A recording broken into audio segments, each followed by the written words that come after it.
Paris Olympic 2024 में अमन सहरावत ने जीता ब्रॉन्ज, विनेश फोगाट मामले की सुनवाई पूरी।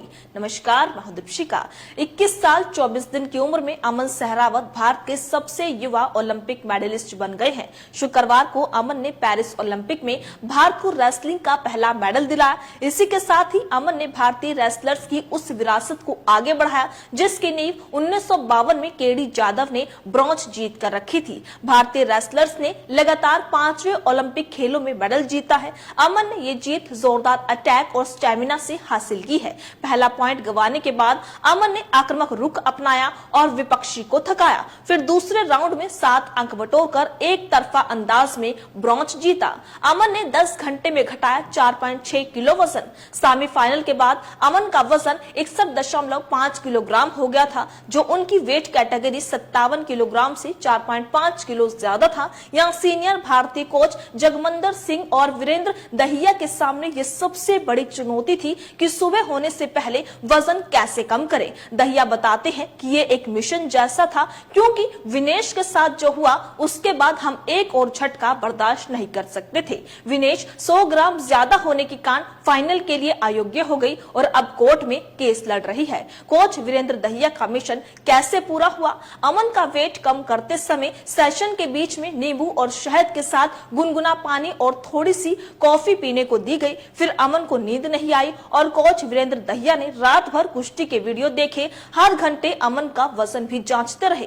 रोचक फैक्ट और रिकॉर्ड की बात की जाए तो सबसे युवा ओलंपिक मेडलिस्ट सिंधु से भी छोटे अमन सहरावत भारत के सबसे युवा ओलंपिक मेडलिस्ट बन गए हैं। उन्होंने 21 साल 24 दिन की उम्र में ओलंपिक ब्रॉन्ज जीता। अमन से पहले पीवी सिंधु ने 21 साल 1 महीने 14 दिन की उम्र में रियो ओलंपिक का सिल्वर जीता था। पेरिस ओलंपिक में रेसलिंग का पहला मेडल दिलाया। अमन सहरावत ने पेरिस ओलंपिक में रेसलिंग का पहला मेडल दिलाया। इससे पहले विनेश फोगाट फाइनल तक पहुंची, लेकिन अयोग्य घोषित होने के कारण उन्हें अब तक मेडल नहीं मिला। वहीं भारत ने पेरिस में छठा मेडल जीता। भारत ने पेरिस ओलंपिक में छठा मेडल जीता है। इसमें 1 सिल्वर और 5 ब्रॉन्ज मेडल शामिल है। एक दिन पहले नीरज चोपड़ा ने जैवलिन थ्रो में सिल्वर जीता था। वहीं शूटर्स ने 3 ब्रॉन्ज दिलाए हैं। पीएम मोदी ने दी बधाई। प्रधानमंत्री नरेंद्र मोदी ने कहा कि हमारे पहलवानों की बदौलत हमें और भी गर्व हुआ। पेरिस ओलंपिक में men's freestyle 57 kilo event में ब्रॉन्ज जीतने के लिए अमन सहरावत को बधाई। उनकी लगन और दृढ़ता साफ तौर पर दिखाई देती है। पूरा देश इस उल्लेखनीय उपलब्धि का जश्न मना रहा है। योगेश्वर दत्त बोले कि भारतीय कुश्ती का वर्चस्व कायम रखा। लंदन ओलंपिक के ब्रॉन्ज मेडलिस्ट योगेश्वर दत्त ने एक्स पोस्ट कर लिखा कि वह बेटा अमन, आपने पेरिस ओलंपिक में ब्रॉन्ज जीतकर भारतीय कुश्ती का वर्चस्व कायम रखा। आपको हार्दिक बधाइयां। कुश्ती में लगातार 5वें ओलंपिक में पदक मिलना देश के लिए गर्व का क्षण है। रवि दहिया बोले कि कुश्ती ने पदक और दिल दोनों जीता।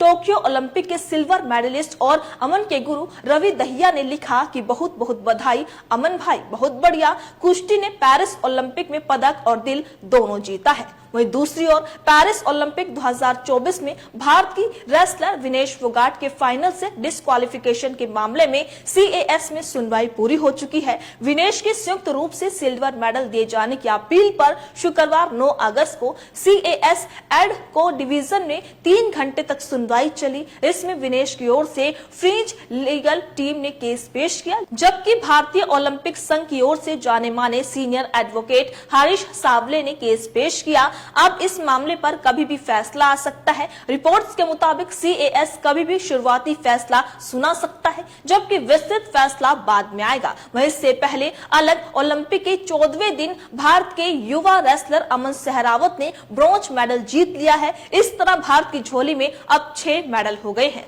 इस खबर को लेकर आपकी क्या राय है? अपनी राय कमेंट बॉक्स में लिखकर हमें जरूर बताइएगा। इसी तरीके से देश और दुनिया से जुड़ी हर छोटी से बड़ी अपडेट के लिए FBN यानी फ्रंटलाइन ब्रेकिंग न्यूज के साथ बने रहिएगा। धन्यवाद।